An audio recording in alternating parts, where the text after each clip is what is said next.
नमस्कार, मैं खुशबू कुमारी। आप देख रहे हैं वेब इंडिया न्यूज। यहाँ दी जाती है तमाम सटीक और सही खबरें सबसे पहले आप तक। इस समय की सबसे बड़ी खबर बिहार राज्य के पश्चिम चंपारण जिला के रामनगर क्षेत्र से आ रही है। वेलकम बैक, मैं रईस और आप देख रहे हैं वेब इंडिया न्यूज।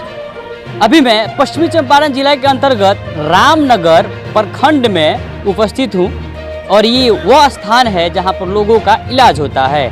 इसको हम एक संवैधानिक नाम से PHC कहते हैं, प्राथमिक स्वास्थ्य केंद्र। तस्वीरों में आप देख सकते हैं बिहार राज्य आशा संघ इन लोगों के द्वारा सरकार के खिलाफ एक बैठक हुई है। ये लोग इस उम्मीद में बैठे हैं कि इनकी मांगे पूरी हो। हालांकि 3, 4, 5 रोज से यहाँ ही नहीं, पूरे इस बिहार के कैपिटल में भी लोग अनशन पर महिलाएं आशा बैठी हुई हैं। चाहे वह सरकार हो, चाहे वह एक आम नागरिक हो, इन आशा से बहुत बड़ी आशा रहती है।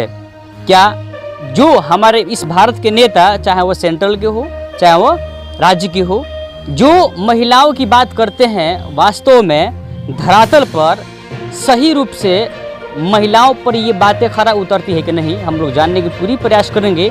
ये एक आशा का टीम है। मैं चाहूँगा इनसे पूरी बात सुनूं और जानकारी लूँ क्या वजह है। सर, स्वागत है आप लोगों का हमारा वेब इंडिया न्यूज चैनल में कि आप अपने समय निकाल कर हम दिए। सर मैं चाहूँगा सर आप अपने एक छोटा सा परिचय दें, फिर हम लोग आगे चलेंगे। जी, आपका भी स्वागत है, आपके चैनल का भी स्वागत है। धन्यवाद। मेरा नाम हुआ ओम प्रकाश क्रांति और मैं बिहार राज्य आशा संघ के इस प्रदेश का, बिहार प्रदेश का मैं कार्यकारी अध्यक्ष हूँ। सर, आपका नाम में जो क्रांति शब्द जुड़ा हुआ है सर, आप सर एक क्रांति कर रहे हैं महिलाओं के साथ, क्या वजह है सर? असल में देखिए, हम लोग जो समाज के निम्न तबका के जो लोग दबेल कुचले लोग हैं, जो सुविधाओं से वंचित लोग हैं, जो किसी तरह अपने जीवन को व्यतीत कर रहे हैं, वैसे लोगों को उठा करके समाज की मुख्य धारा में सम्मिलित करने के लिए हम लोग लगातार संघर्ष करने वाले लोग हैं। और उसी संघर्ष की कड़ी में हम आशा की लड़ाई को भी लड़ रहे हैं। चूँकि हमारी आशा बहनें जितनी हैं, वो अधिकांश आशा बहनें निम्न परिवार से आती हैं और सामाजिक न्याय के परिवार से आती हैं। सर, अभी सर आपने शब्द का किया, योग किया, आप उपयोग किए, चयन किए, संघर्ष। क्या आपको लगता है कि ये संघर्ष सरकार के कानों तक जाएगी और सरकार आपकी बातों को मान पाएगी? निश्चित रूप से सरकार के कानों तक चली गई है, जाएगी नहीं, चली गई है और सरकार मानेगी भी। इसलिए कि पिछले 16 वर्षों से हम लोग बिहार राज्य आशा संघ जो एटक से संबद्ध है, उसके बैनर तले बिहार की आशा के सवाल को लेकर के लड़ रहे हैं। और हमारा ऑल इंडिया के अंदर भी ऑल इंडिया आशा वर्कर्स फेडरेशन करके बना हुआ है, उसके बैनर के तले हम देश के अंदर लड़ रहे हैं। और हमारे लड़ाई का देन है कि भारत सरकार हमारी आशा बहनों को 2000 रुपया प्रति माह रूटीन वर्क के रूप में देती है और बिहार सरकार 1000 रुपया प्रति माह प्रोत्साहन राशि के रूप में इनको देती है, जो लड़ करके हम लोगों ने पाया है। बोले तो 3000 टोटल, 3000। और बाकी जो ये कुछ काम करती हैं उसके कमीशन इनको मिलते हैं। ये तो उनका है सर, ये उनका है। हम लोगों की लड़ाई ये है कि हमारी आशा बहनें हों, ममता हों, हमारी फैसिलिटेटर बहनें हों, या फिर हमारे कुरियर भाई हों, या फिर जो हमारी कंटेक्ट की ANM जो आज के डेट में काम कर रहे हैं 11,000 से लेकर के 17,000 रुपये पर, ये तमाम लोग सरकारी काम करते हैं, सरकार के योजनाओं को अमली जामा पहनाते हैं धरती पर उतार करके। लेकिन आज तक इनको सरकार सरकारी कर्मचारी नहीं मानती है, इनको अस्थाई नहीं मानती है। इसलिए हम लोगों के बिहार के अंदर जो पहली लड़ाई हो रही है, उस लड़ाई का यही डिमांड है कि आशा फैसिलिटेटर, कुरियर, ममता और संविदा के ANM को अस्थाई कर्मचारी का दर्जा देते हुए इनको सरकारी कर्मचारी घोषित किया जाए। ये हमारी लड़ाई है। और इनको जो प्रोत्साहन राशि सरकार दे रही है, उस प्रोत्साहन राशि में वृद्धि किया जाए। जैसे भारत सरकार 2000 देती है, उसको बढ़ा के 5000 किया जाए। बिहार सरकार 1000 देती है, उसको बढ़ा करके 5000 किया जाए। इस महंगाई में इनके मोबाइल रिचार्ज के लिए मात्र 150 रुपये मिलते हैं, उसको बढ़ा करके 500 रुपये किए जाए। इनके ड्रेस के लिए 1150 रुपये मिलते हैं, उसको बढ़ा करके 2000 रुपया किया जाए। और जो हमारी आशा बहनों को जननी बाल सुरक्षा योजना के नाम पर 600 रुपये मिलते हैं, उसको बढ़ा करके 1000 किया जाए।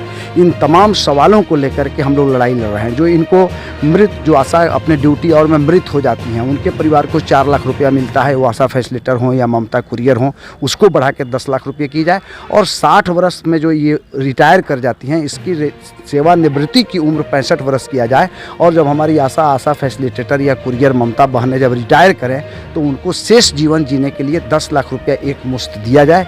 इस लड़ाई को लेकर के हम लोग लड़ रहे हैं और निश्चित रूप से बिहार सरकार को हम लोग झुकाएंगे। और यदि बिहार सरकार और भारत सरकार, चूँकि दोनों के कोलैबोरेशन से ये कार्यक्रम चलता है, दोनों के पैसे इसमें लगते हैं, दोनों सरकार इसके लिए जिम्मेवार है, तो दोनों सरकार यदि इस हड़ताल से नहीं चितती है तो दोनों सरकार को हम 24 और 25 के चुनाव में हमारे आशा और आशा बहनों का परिवार, ममता कुरियर का परिवार, इनको सबक सिखाने का काम करेगा। अर्थात 2024 में मैं आपको बता दूं, इनका जो है हुकूमत हिलने की चांस है अगर इनकी बातें पूरी नहीं होती है।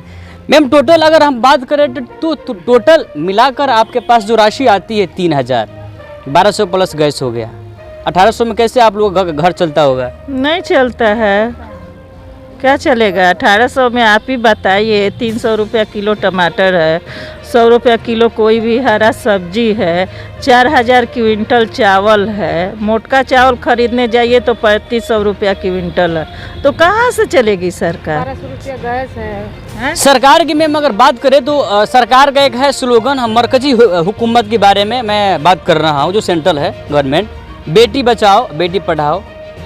आप भी किसी की बेटी हैं लेकिन आपकी मांग को पूरी नहीं कर रही सरकार, क्या कहना चाहेंगे आप इस पर?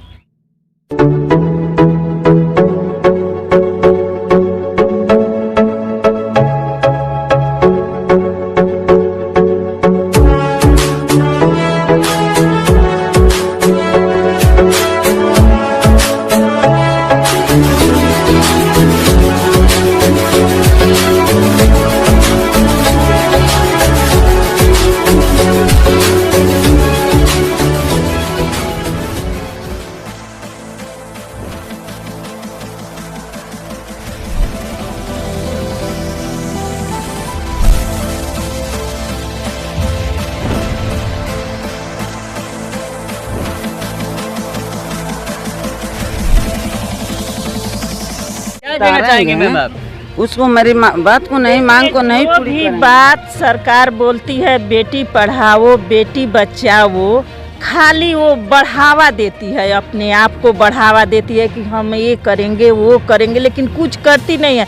हमारे बेटियां कोई पास हो जाती है, फर्स्ट डिवीजन लाती है, उसका भी जो फॉर्म है दाब दिया जाता है, तो कहाँ मिलता है? किसी किसी को 10 में 1 को मिल गया। नहीं, अभी मैं बात करूँ, आप भी तो बेटी ही हैं, किसी की बेटी है ना, अभी तो माँ है, तो फिर सरकार सिर्फ वाक्य में कहती है या धरातल पर भी कुछ बदलाव लाएगी सरकार? लाएगी, लाना ही पड़ेगा, नहीं तो 2024 में हम लोग का जो गिरा देंगे सरकार को।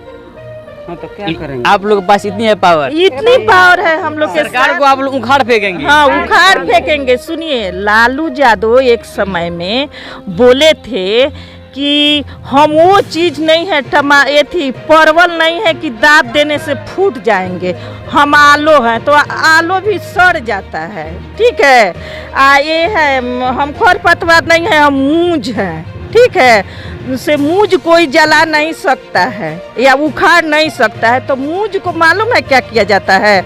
जैसे वो बोले थे कि मूंज को कोड़ करके जला दिया जाता है तो और अच्छा हरा पौधा होता है, लेकिन नहीं, हम लोग क्या करेंगे कि उसको कोड़ करके जड़ से और माचिस बार के जला देंगे, तो कहाँ से लोग पनकेंगे? एको वोटे नहीं जाएगा, एको वोटे नहीं मिलेगा, तो कहाँ से तस्वीरों में आप देख सकते हैं, ये हमारी टोटल महिलाएं हैं।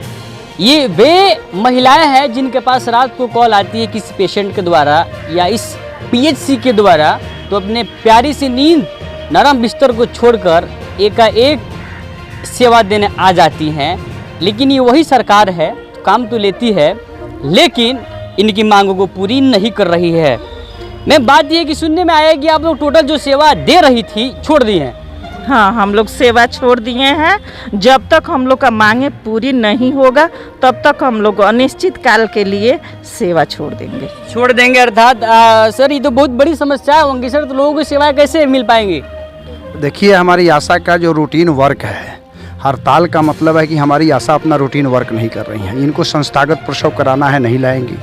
इनको टीकाकरण कराना है, नहीं करेंगे। इनको सर्वे करना है, नहीं करेंगे।